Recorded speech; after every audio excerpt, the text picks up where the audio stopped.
white people who got jealous, wanted to come and burn Mound Bayou down. You got the highest grade of cotton in the world.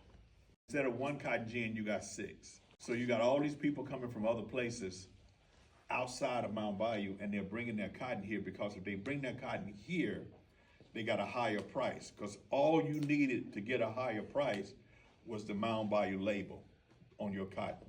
So if you was able to get to slip in that cotton here and get the Mound Bayou label, you got a higher price. That's what they do. They bring it in here to get it ginned here. That's why we ended up with 6 cotton gins. But think about this also. You right here in the most racist state in the country, if you are a businessman and you own a store, a shoe store, clothing store, a supermarket or whatever, you own a store here, of course you're gonna service the people that live here, right?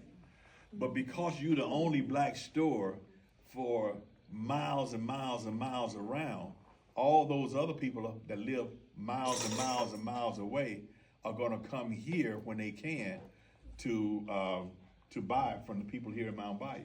Now you got all of these people from around North Mississippi are coming to buy in the stores in Mound Bayou. The store owners here are doing way more business than the store owners in any other places, so they're more wealthy. So you have the wealthiest people in the state of Mississippi right here in Mound Bayou. My theory is that when they got ready to burn Mound Bayou down, they were organizing to do it. You got the idiots that got together to do that, the yahoos. The other white people, if you got retailers here in Mound Bayou who are making a whole lot of money, then the wholesalers who don't live here, who are wholesaling to the people in Mound Bayou, are making a lot of money too. So the wholesalers, if they lose Mound Bayou, they're gonna lose a significant portion of their income. The wholesalers have an interest in keeping Mound Bayou, Mound Bayou. The wholesalers, some of those people, found out from the other white folks that they were getting ready to burn Mound Bayou down. And they tell the people of Mound Bayou, they coming to burn y'all down. When they come in here to Mound Bayou to do that, the people of Mound Bayou are ready for them. They had turned off all the lights in the city, in the downtown area of Mound Bayou. They were about 100 guys on the rooftops, in the windows of the downtown buildings with rifles, ready for these guys to come in. But then there was a guy that was sitting on top of the bank, and he had a Gatling gun. A Gatling gun is about the size of a cannon, a small cannon.